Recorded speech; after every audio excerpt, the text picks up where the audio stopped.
Cette nuit, j'ai rêvé que j'étais au Panama, aux îles des San Blas. Je pouvais respirer sous l'eau et je nageais avec fluidité entre les coraux de 1000 couleurs et les poissons dorés. Je me sentais chez moi et m'émerveillais des fonds marins qui étaient d'une richesse et d'une beauté que je n'avais jamais vue auparavant. Puis j'ai ouvert les yeux. Et ce rêve qui me paraissait si réel s'est dissipé. Un peu sonné par le contraste, j'ai réalisé que j'étais toujours au Guatemala, sur le chantier, et ça m'a fait un peu bizarre, avec l'impression qu'il y avait un décalage entre là où j'avais vraiment envie d'être et là où j'étais actuellement. Pendant ces 3 années de chantier, je suis passée par pas mal de phases différentes et je me suis beaucoup sentie abattue par la réalité dans laquelle je m'étais placée. Ça a été un gros travail de prendre conscience que j'étais responsable de là où j'étais et de ce que je vivais. Prendre conscience que si j'avais envie de réaliser mon rêve, il fallait que j'en passe par là et que finalement, ce chantier je l'avais choisi et j'avais plein de bonnes raisons qui me poussaient à continuer d'apprendre à travers cette intense épreuve.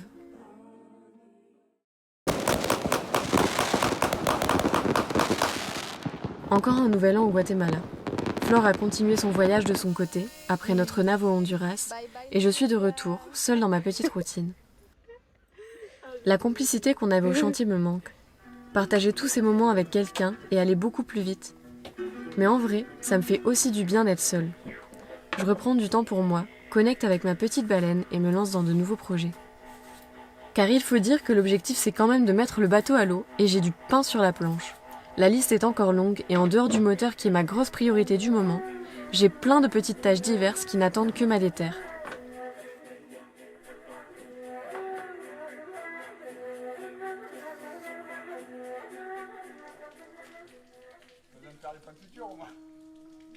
Flo m'aide pas mal ce mois-ci. C'est un copain du chantier qui navigue avec sa femme et ses 3 filles depuis quelques années. Ils ont passé 2 ans à complètement retaper leur kata en France avant de partir pour la grande aventure. Ayant lui-même grandi sur un voilier avec ses parents, il a beaucoup d'histoires et de connaissances à partager. Il m'a même autorisé à partager quelques petits dossiers.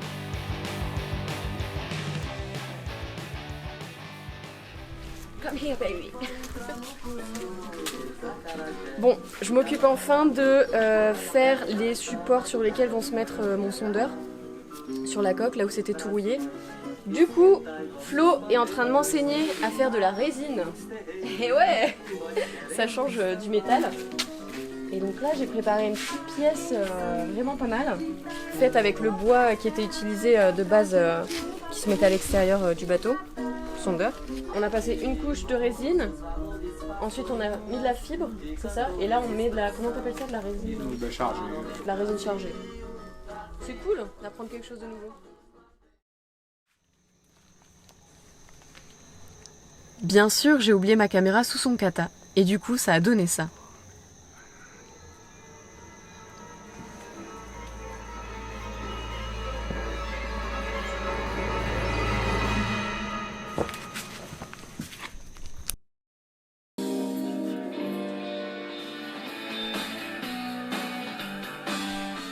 Bon, il est temps de me remettre sur le moteur.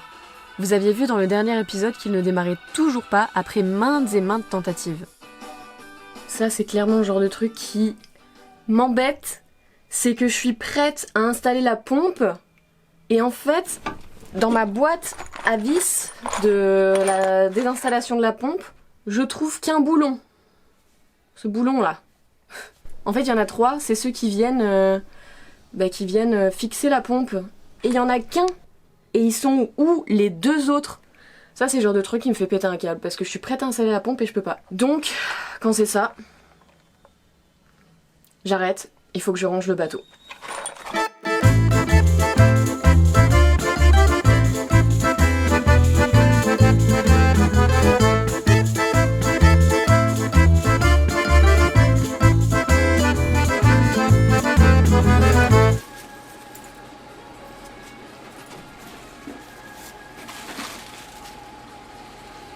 C'est pas vrai. Je les ai trouvés. Je vous l'avais dit qu'en rangeant, j'allais trouver ces boulons. Vous vous rendez compte quand même?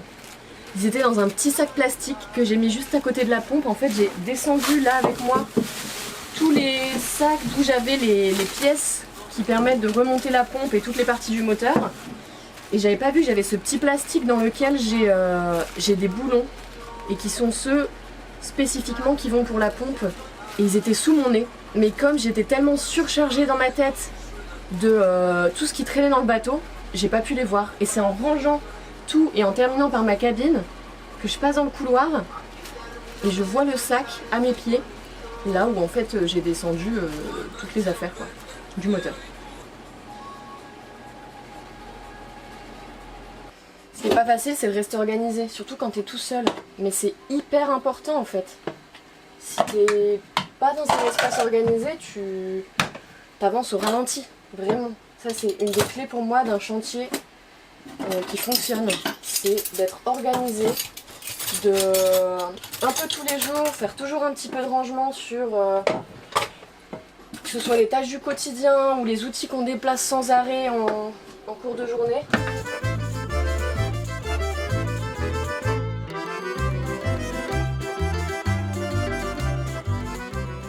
En fait, j'avais réalisé qu'en réparant la pompe, le labo l'avait recalibrée sur les données d'un autre modèle Yanmar.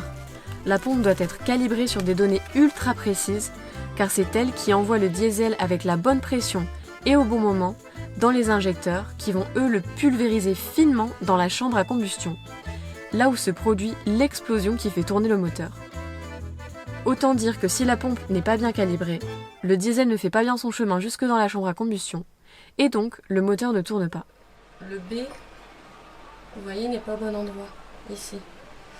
Donc ça veut dire que je vais devoir tourner ça jusqu'à temps que ça arrive au bon endroit pour que ce soit bien calé.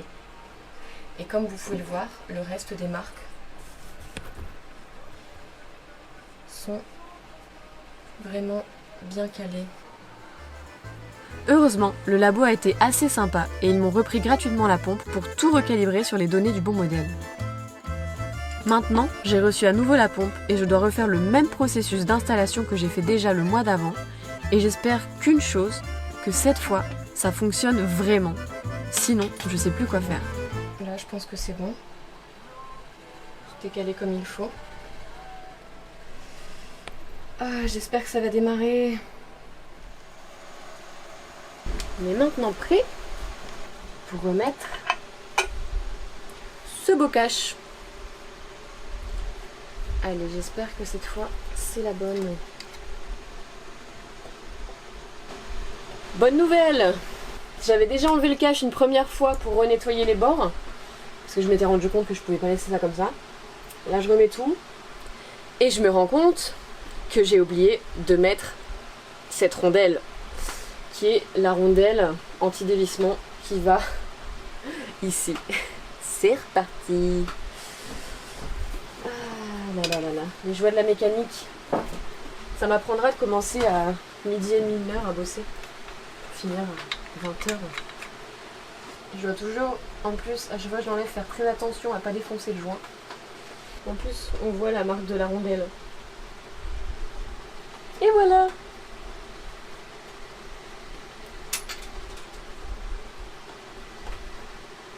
Les joies de la mécanique. Qu'est-ce qu'on s'amuse comme des petits fous. Allez là. Cette fois, j'ai bien mis la rondelle. Pas oublier, tout est en place. On peut resserrer.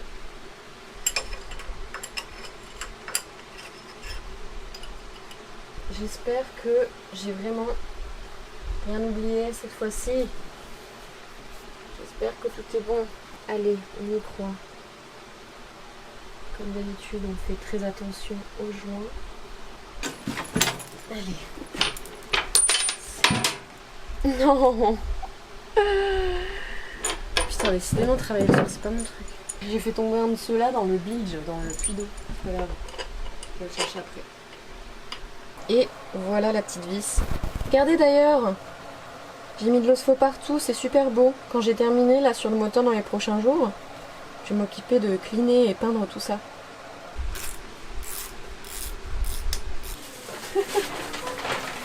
Welcome to the cave. Yes, I love it. I love cave life. Cave life. Welcome to my cave life. The cave life. Yeah. Well, you can pass by the side you want. There is not the stairs, so. Oh, okay. I'm happy. I have a friend to visit. I don't have to speak to myself anymore. I was just saying to all my YouTube family just before that I found a new way to motivate myself. It is to speak to myself. Oh. It helps focus my my thoughts. Oh, yeah. Yeah. Have you ever tried? Yes. Yeah? I talk outside all the time. To Oh. myself, yeah. Nice.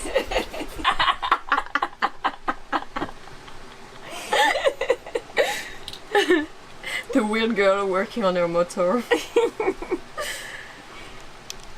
And the girl from next door. Blackjack brandy. Blackjack brandy.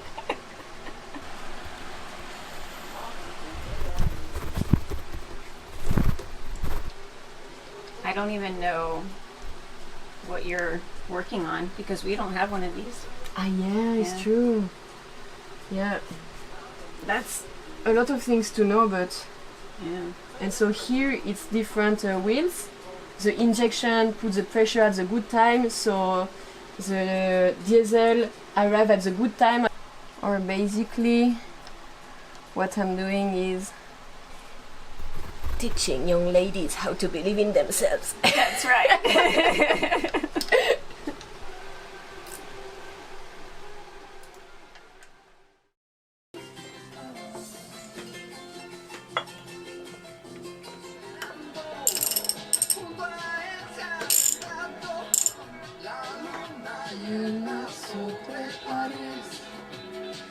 Un truc que j'ai encore jamais fait, changer les filtres de diesel et de gasoil. Et le copain il m'a filé cet outil qui permet de les enlever.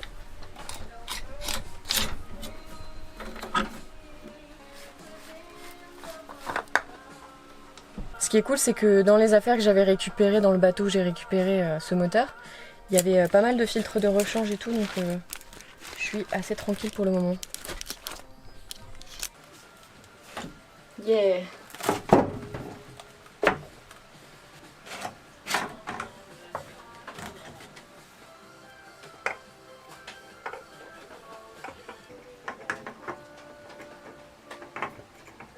Ça c'est le dernier petit truc que je dois mettre, c'est ça qui m'avait posé problème, notamment lors de la dernière fois où on a voulu démarrer le moteur parce que j'avais fait réparer la pompe à injection. On s'est rendu compte que le pas de vis dans lequel vient se mettre ça, qui est l'arrivée d'huile qui vient de la tête moteur pour aller dans la pompe pour la lubrifier, et ben le pas de vis était niqué.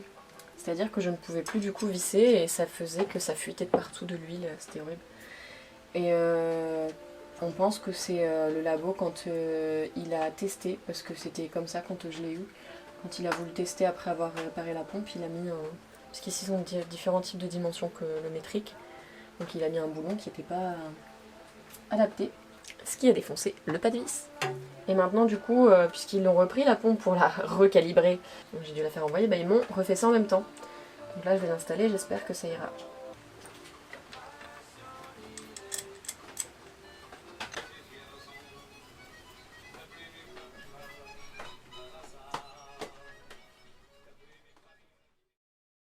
Manuel marche. Je crois que c'était là la plus oui, celle-là aussi c'en est une. Ah oui, ouais. Mais ça monte et le diesel il ressort même, donc c'est bon. Attends, il est où l'arrêt d'urgence? Regarde, l'arrêt d'urgence c'est pas ça, un truc comme ça? Je suis pas trop sûre de... Bah c'est pas le même que sur le mien, donc attends, c'est pas l'accélérateur ça plutôt? Il est où ton accélérateur? Parce que, Quand je suis prête à tenter pour la énième fois de démarrer la bête, Flo me file un coup de main. vas-y.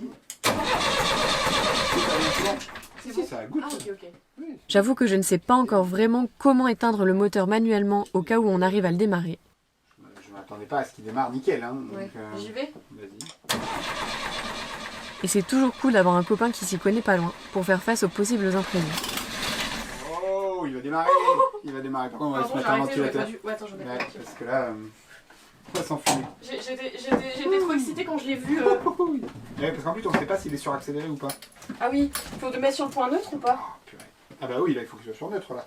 Je crois que c'est comme ça, c'est sur Oui, c'est là, Vérifier oui. quand même. Il y a même un truc qui... Non? Ouais, là, normalement, théoriquement, là, il va démarrer. Hein. Ok. Ah, Ouais, mais il faut essayer de le démarrer un peu plus longtemps. Il veut pas, pour l'instant, il... Je laisse un peu plus dessus.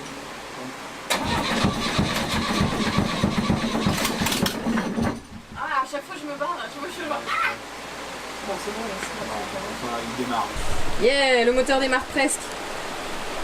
Démarre. Il démarre. Il pétarade en tout cas. Pétarade. Point positif de la journée, le moteur, on sait qu'il démarre. Il démarre pas complètement, mais en même temps il n'y a pas tout qui est installé. Il faudrait qu'on réinstalle le turbo, le système de refroidissement. Mais là on voit qu'il tourne bien quoi. C'est plus genre comme ça faisait à chaque fois. C'est vraiment ça pète quoi. Donc on est content. Bon allez attends, une dernière. Allez.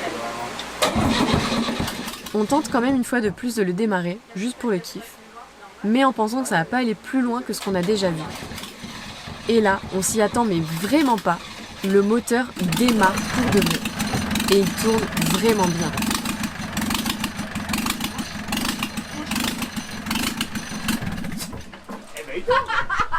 Eh ben, il tourne ce moteur. Il tourne. Bon, on filmait juste pour avoir un plan de coupe et il a démarré. Oh, je suis trop contente. C'était Merci. totalement imprévu. Ouais, totalement imprévu, grave. En fait, on avait confondu l'arrêt manuel avec l'accélérateur. Ah, quand on accélère, il... Vas-y. Si c'est bien ça l'accélérateur. C'est pas grave qu'il cogne partout en bas. Et du coup, quand je tentais de démarrer, Flo voulant accélérer, arrêter le moteur. Non, alors quand c'est ça, ça s'arrête. Sauf que puisqu'il avait laissé le moteur pour me filmer lors du dernier essai, il ne tirait plus sur l'arrêt, et donc le moteur s'est mis à ronronner de toute sa splendeur. Je voulais tester l'accélération. Ah, je me suis brûlé les yeux. Oh, je suis trop contente. Je suis émue, j'ai un moteur qui marche. Tu veux dire que le cœur de la baleine bat? Le cœur de la baleine bat, il pulse. Ça y est, j'ai une baleine qui est enfin ressuscitée. La chirurgie a fonctionné. Justine, Ready? est-ce que tu es prêt à faire battre le cœur de la baleine blanche? Je suis prête, on commence l'opération.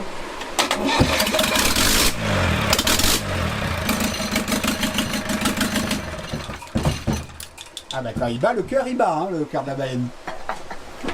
Est-ce que quelques mois avant que tu meurs asphyxié? Le moteur qui démarre. Franchement, je l'aurais mérité cette victoire. Depuis septembre, je me suis tant acharnée dessus. J'ai tout poncé, repeint, démonté tellement de trucs que ça en faisait peur. Et j'avais toujours dans le fond de ma tête le petit doute de « Et si finalement le moteur ne démarre jamais et que j'ai fait tout ça pour rien ?» J'ai l'impression que je suis en train de rêver. Est-ce que ce moment est réel ? Bon, prochaines étapes, le moteur démarre. Maintenant, je peux réinstaller l'échangeur, le turbo, tout le reste du moteur qui est encore un peu éparpillé sur le bateau. Et puis m'occuper de la transmission, ça c'est le plus important. J'ai enfin tout rangé. J'ai pris ma douche. Je suis épanouie de ma journée. Comme la carte de tarot que j'ai tirée ce matin, qui finalement fait tout son sens ce soir. J'avais pas mal de moments de vagues d'émotions ces derniers temps où, avec la transmission que j'ai installée, le moteur qui démarrait pas, plein de petites choses comme ça, le fait qu'il fait pas beau, du coup c'est difficile aussi de faire quelques trucs dehors, tout ça. Et même pour le moral, quand il n'y a pas de soleil, c'est toujours plus dur. Ben, tout ça faisait que, ouais, c'était intense de se motiver ces derniers temps. Il a vraiment fallu que je travaille énormément sur mes pensées pour ne pas me démotiver toute seule, mais faire voilà, un gros travail mental pour garder le focus sur des pensées qui me donnent envie d'avancer. Et aujourd'hui, c'est vraiment la cerise sur le gâteau qui me permet de reconfirmer encore, après toutes les vagues que j'ai eues dans le projet de doute, etc., bah, que ça vaut le coup, ce que je suis en train de faire, que j'arrive au bout des choses, que j'arrive à construire quelque chose, que je fais pas tout ça pour rien. Forcément, je fais tout ça pour plein d'expériences et d'enseignements que ça m'apporte, mais le moment de toucher à la finalité d'un projet, donc dans ce cas-là, un projet plus petit que celui de mettre le bateau à l'eau en général, mais de faire marcher le moteur, c'est hyper motivant, hyper gratifiant. Et ça booste vraiment pour la suite. Ça me fait croire en ce que je fais. Ça me fait croire que je vais réussir à mettre la baleine à l'eau. Parce que des fois, oui, je continue de douter. J'essaie d'éviter le doute. Mais parfois, c'est là. Et ça permet toujours de me remettre en question. De travailler ma façon de penser. De trouver des manières plus intéressantes de bosser qui me motivent. Ouais. Ça me permet beaucoup de remise en question, en général. Tout ça pour vous dire que croyez en vos rêves. C'est pas facile. Il y a des moments de doute parfois. Mais si on y croit, on arrive au bout. Si on persévère, on arrive au bout.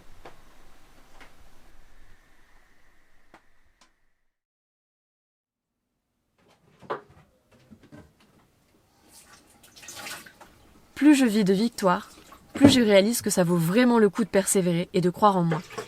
Et mon quotidien s'apaise.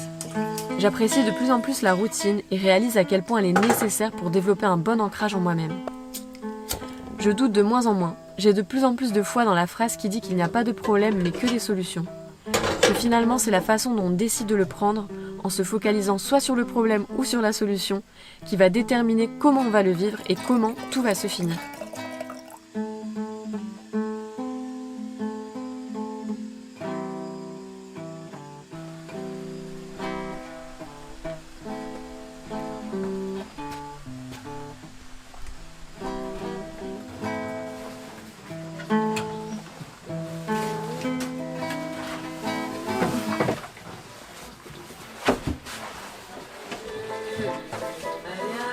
C'est relou là, avec les dernières pluies qu'il y a eu, j'ai de l'eau qui est rentrée par mon hublot de ma cabine parce qu'il est complètement décollé, il faut que je refasse le joint. Du coup là j'ai de l'eau qui est re-rentrée dans mon puits d'eau, là où j'avais mis l'eau faux pour le traiter. Et en plus, je me demande si mon échangeur il est pas pété. Alors, une bonne nouvelle, comme démarrer le monteur, on amène deux autres moins bonnes. Ah là là, les joies du chantier. Et pour ceux qui disent que j'ai l'air fatiguée dans mes vidéos parce qu'ils voient mes petites cernes là et ma peau toute blanche, eh ben oui, je suis fatiguée, je travaille sur un chantier. Et en plus de ça, quand il y a du soleil une fois dans la semaine, je suis dans le bateau en train d'éponger l'eau qui est venue de ces derniers jours sans soleil. Donc voilà, je vais essayer de profiter un petit peu de ma petite fin de journée pour aller bosser sous le bateau de Flo et espérer prendre un petit peu le soleil cette fois-ci. Le truc relou, mais quand je pense que mon moteur marche, ça me redonne la foi. Ça me redonne des pensées positives. C'est un truc de fou. L'Osfo, c'est tellement bien, le produit que j'ai mis pour traiter la rouille, que même avec le fond d'eau, il n'y a pas eu de rouille qui est ressortie. Franchement, ce produit, c'est un truc de fou. Si vous avez un bateau en métal là, et que vous ne connaissez pas ce produit, je vous conseille vraiment de vous renseigner. Vous allez rire, quand je vous parle des joies du chantier, je suis prête à retaper la rouille dans le bilge, et l'électricité s'est coupée.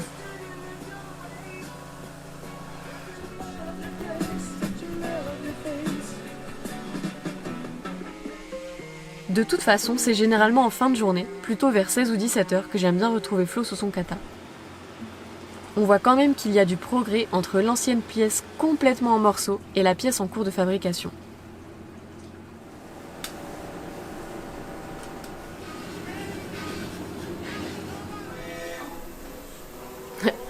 La petite pièce est faite, le trou est tout beau, il manque plus qu'à peindre tout ça. Et maintenant, il va falloir découper cette pièce qui va être le dessus. Du coup, il faut la découper pareil, avec le même angle, et faire le trou dedans.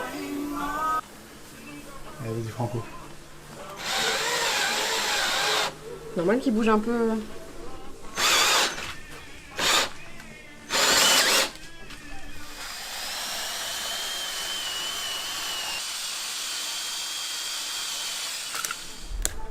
Voilà. Ouais. Belle pièce.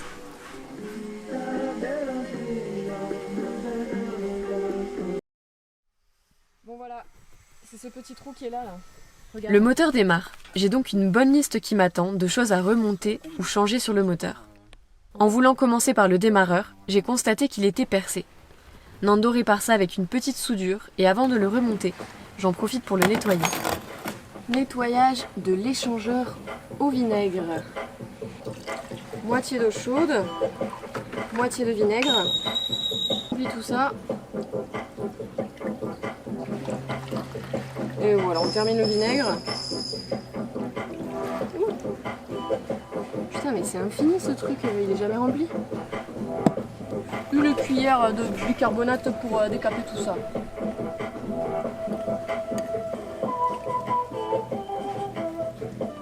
Bon, du coup, je vais aller réchauffer de l'eau.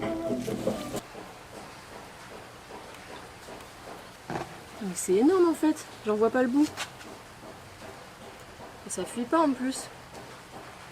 Putain. Bon ben je vais encore ajouter de l'eau. C'est le trou d'Alice au Pays des Merveilles.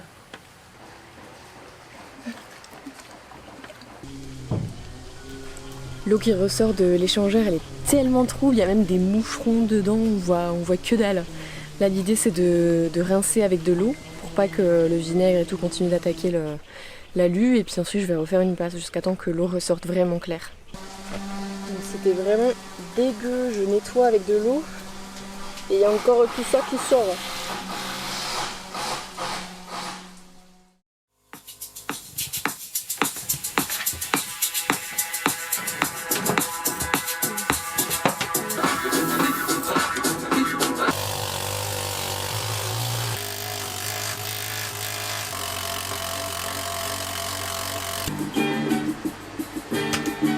Les journées défilent, et petit à petit, je termine certaines tâches, j'en démarre d'autres.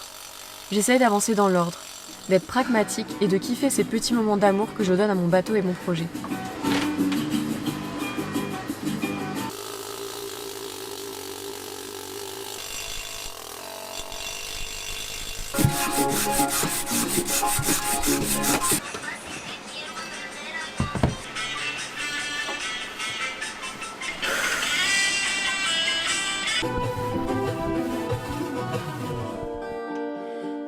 Chaque moment solo, la tête dans le guidon, ouvre un espace aux réflexions, aux rêves qui me font voyager et m'inspirent. Ce sont durant ces moments que la vision de mon projet et l'envie d'aller au bout se renforcent.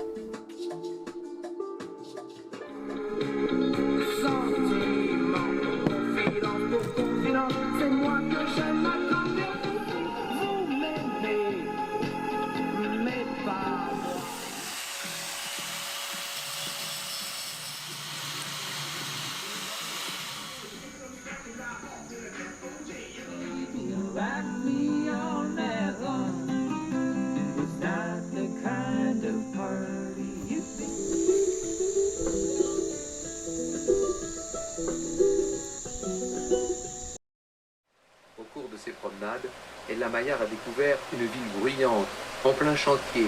Moscou compte alors plus de 3 millions d'habitants. De marcher le long des rives de la Moskova et jusque dans la forêt. Mes pieds se réjouissent, écrit-elle. Le sentier d'aiguille de pin est à la fois sec, tiède et lisse. Une lampe à pétrole sur un sol de terre battue. Ella Maillard va goûter aux pommes de terre avec du sel et du beurre, un peu de lait, de fromage blanc. Le lendemain matin, le trajet est toujours compliqué avec ses pentes pierreuses et ses éboulis. Étrangère, que vas-tu faire?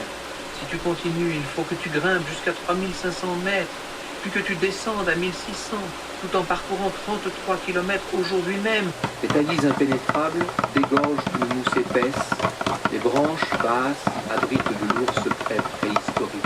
La longue silhouette, mince, de Mono avance dans le désert, avec un mot d'ordre pour ne pas s'égarer, marchez droit. Tous les matins, il dit aux Bédouins, nous marcherons à 2 doigts à gauche du soleil. L'ennemi court d'un homme à l'autre. Certains soldats se plaignent. Nous n'avons plus de sac, mon lieutenant. Nous allons tous y passer. Peggy crie, ça ne fait rien. Moi non plus. J'en ai pas, voyez. Tirez toujours, tirez, nom de Dieu. Il est près de 5h30. Charles Peggy vient de mourir. À 41 ans. Quelques jours plus tôt, le 16 août, alors qu'il était parti pour la guerre, Cherokee. Peggy passe devant le château de Dourdan, bâti au Moyen-Âge.